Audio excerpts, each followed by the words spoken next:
knowing that that has been the fulcrum, I will say, for what is going on in the South is regarding the insecurity. All the criminals and all the people going around causing mayhem in the Southeast have all said that it is because Mazen Namdekan is being held. We know that this is not the truth. It's just that we have gotten to the point where people are now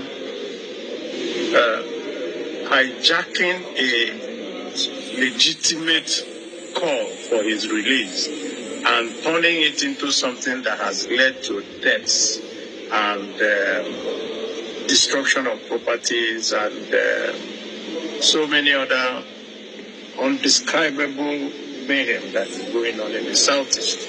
And so we came to meet with the Minister of Justice and Attorney General because we know that at the end of the day, everything that happens in the political, in the legal scheme will eventually come to his office. And we came to appeal to him to help us to let Mr. President know that all leaders of the Southeast feel that the release of Mazen Namdekan will help in dousing all the tensions and everything that is going on in the Southeast. And we are very, very certain that his duty as the Attorney General also gives him the powers of nolle prosequi, the powers of making sure that litigation don't continue and the sufferings of the people of the Southeast continue. That is the essence of why we came here. And I think you know also, I think it's also clear that several different groups in the Southeast, including the Southeast Governors of the East, have all been making exactly the same type of plea. We think that this will help us to bring to an end all the insecurity. As this caucus met with Mr. Kanu to know whether he will be willing to accept either conditional release or not. Yes, on behalf of I met with Nnamdi Kanu myself on behalf of the rest of the caucus on Monday. Today is Wednesday. Yes, sir. We met with him between 2 p.m. and 3 p.m. on Monday, and he is very, very supportive of this, our plea to the President of the Federal Republic of Nigeria. Maybe last week you were a Swati among the first trial. Yes. In case they need a senator to be a Swati this time around, will you be willing to stand? I don't think that is necessary to ask. We came here on his behalf, and that tells you that any of our senators that you see, the 15 of us, by the way, the 15 of us signed this letter. A few of us are not here just for reasons of logistics and all that. Some are also not. But we all signed the letter, and you will also have a copy of the letters that we gave. So any senator in the Southeast is very willing. The governors are willing. The business leaders are willing. The clergy, they are willing. So the traditional rulers are also willing. So I do not think that anything will stop us if it comes to that. And he has also assured me that he is ready to fulfill any conditions that are put that will lead to his early release. Very warmly, and also told us that, of course, this is a request for which he has to go and study it, digest it, and take to the president, because he won't take the ultimate decision. I think it's a decision of the government of the Federal Republic of Nigeria. So lastly, I don't know if you asked him because I think this. What is your appeal to the President of the very case? The appeal is that this matter cannot be resolved legally. And if we continue with the legal wrangling, that it will continue to cause the insecurities because the legitimate demands has been hijacked by criminals, undesirables, and all manners of elements who have used it to perpetrate their own nefarious deals on the rest of the people of the Southeast.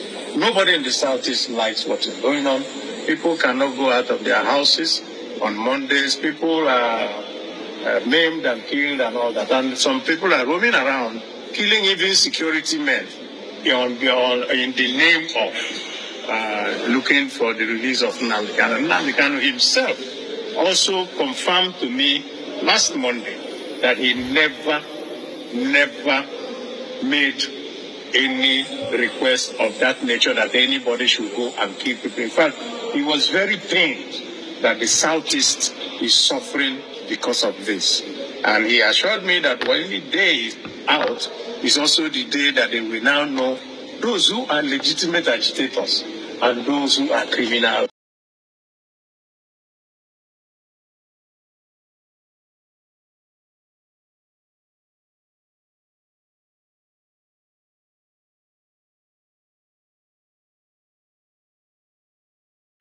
All right, my wonderful people, welcome back to this wonderful channel where we'll bring you back-to-back updates and information as you watch. In case you have not joined our social media, and what are you waiting for? Kindly go ahead and subscribe, like, comment, share, and also remember to on your notification button so that whenever our news drop, you go be the first. We will collect them.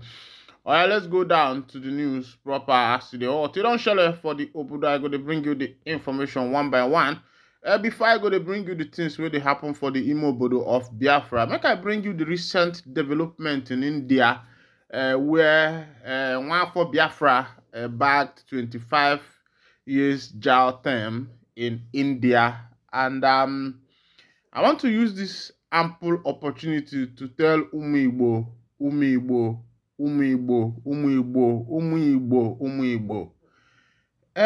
It's high time Igbo youths and Umu Igbo pedal this down, because when Chukwuka Abbiama created us, at the territory where he put us, the environment, you find out that from the day one, Ndi Igbo were very creative people. If you go to Ozuoka, where they mode gun, where they mode gong, and the rest of them, and Igbo people were the first to replicate exactly what the white man was doing in the work of mechanics, welding, and the rest of them. They were not properly schooled, our forefathers, but through what they can see, they were able to learn exactly what the white man was doing. That's why you see a replica of mechanics everywhere. You see welders, you see this and that, all these things. Ndibo were the first to become the best in it. I think it's high time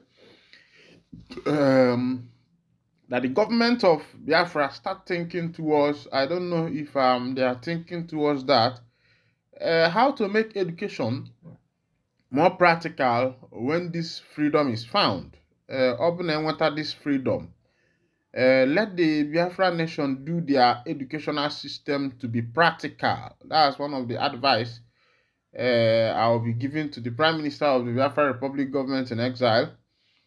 Let it be a practical system of education. Go to China, go to London, you see that these children are practicing. There is, of course, if education with practical makes it easy for someone to be able to understand very well. As it is, Mazi Nnamdi Kanu has said, like Nelson Mandela, that he will continue to stand on the path of peace and the path of justice, no matter what they are doing to him, that he will continue to stand on the path of justice. And we have been hearing Kepu that Kanu have been made some offers. Even he said it with his mouth to let go on this freedom fighting. But him, Kanu has said, until death do him pass, that he is not going to betray his people because of peanuts. And that is why Africa is going backwards, because our leaders have refused to make sacrifice They just want to take the little peanut they are getting from the white man, and upon that, they are betraying their people, which is very wrong and something I do not see as important. Let's go down to this particular information so that you go see as it is hot. Remember that still today is July 3rd. As it be, like Mandela, Nnamdi Kanu stand for truth, justice, Kismen, right, Tinubu. Youth of Ibeku Ancient Kingdom in Umuaha, Abia State, kinsmen of the detained leader of the indigenous people of Biafra, IPOB, Mazi Nnamdi Kanu, have said that Kanu, like the late South African leader Nelson Mandela, stands for truth, equity, and justice. The youth, in a letter to President Bola Ahmed Tinubu, regretted that Kanu's agitation for equity and fairness for all was misconstrued by the previous administration, which decided to cram him into detention instead of addressing the fundamental issues he was raising.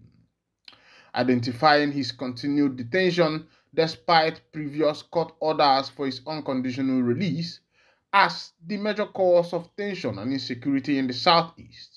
The youth strongly urged the president to consider the growing appeal from across Nigeria for his release.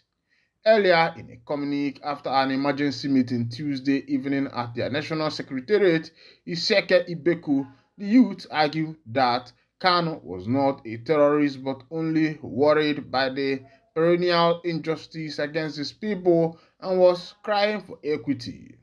The communique signed by their national president Mr. Martins Chidozie Nwosu and Secretary Chibuzo Onwukamuche respectively urged Tinubu to free Kanu just as the Yoruba Nation's promoter Sunday Igboho and social crusader Omoloye Sowore, also charged for treason, had been freed. It read in part, our brother Mazi Nnamdi Kanu only stood for truth, equity, and justice for the Igbo tribe and the eastern part of Nigeria. Just like Nelson Mandela, the South Africa, hence his incarceration at the Department of the State Service DSS has become bearable to us, his kinsmen and brothers, knowing fully well that the catastrophe, instability, and insecurity that Mazi Nnamdi Kanu's detention has brought to the eastern part of the country. Warning politicians against any attempt to politicize the ordeals of Kanu, Ibeku youth appreciate all those genuinely committed to his freedom. They particularly urge the Apex Igbo Socio-Cultural Organization Ohaneze Ndi Igbo to caution ex-president Reno Omokri against unguarded utterances and provocative comments on Kanu. We urge politicians not to politicize the detention of our dear brother Mazi Nnamdi Kanu and to objectively work towards his unconditional release. As it be, there are some comments that have been coming from Reno Omokri recently. He was going back to some of the comments and some of the broadcasts that were made by Mazi Nnamdi Kanu out of anger. You know that every living being and every human being who is sympathetic enough to understand his environment, what is actually happening there, would agree with me that Kanu was speaking out of anger and out of compassion for his people, because during that time there were a lot of things that was happening in the southeastern part of Nigeria. Even T.Y. Danjuma in his broadcast the other day said that the army, the military, are involved in what is in the insecurity that is taking place in this nation. And I begin to wonder, why would the military be part in such a thing? And remember, around last year, there was an article I posted for you, an army accountant general who was accused of amassing billions of dollars that was meant for procurement of materials, war materials, and the rest of them in order to be able to safeguard or protect the people from insecurity. But looking at the scenarios, looking at what is transpiring, what has happened so far, what has taken place, and sometimes you agree with me that there are some things that are going on underground with the military. T.Y. Danjuma said it. He's an ex-military officer. I can play that video for you if you request it for me. I'll play it for you so that you'll be able to, you yourself, you will not be a mugu.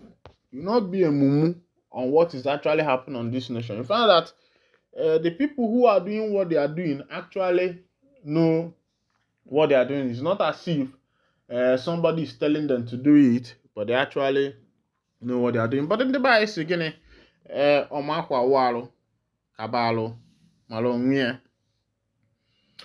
Let me bring you back to what happened in India with Nwafibo, who was caught with a lot of illicit drugs, and he is going for 25 years imprisonment. The National Drug Enforcement Agency announced on Tuesday that Freeman Obonna, a drug trafficker arrested and prosecuted by the agency, has been sentenced to 25 years imprisonment by a federal high court in Lagos. The NDLA's Director of Media and Advocacy, Femi Babafemi, disclosed this in a statement on Tuesday. The sentencing occurred 3 months after Obonna vomited and excreted 80 wraps of cocaine following his arrest at the screening point of the Terminal 2 of the Murtala Muhammed International Airport in Ikeja, Lagos. Obonna was arrested on Sunday, March 31st, 2024, while attempting to board a flight to Delhi, India, via Doha on Qatar Airways using a Liberian passport under the name Ka Bismarck. The statement stated that a body scan later confirmed he had ingested illicit drugs. The statement said preliminary checks revealed his real identity as Freeman Charles Obonna, and he was subsequently placed under observation in the NDLA custody, where he started to manifest signs of discomfort. My people, I don't see as they be ego kwarapo.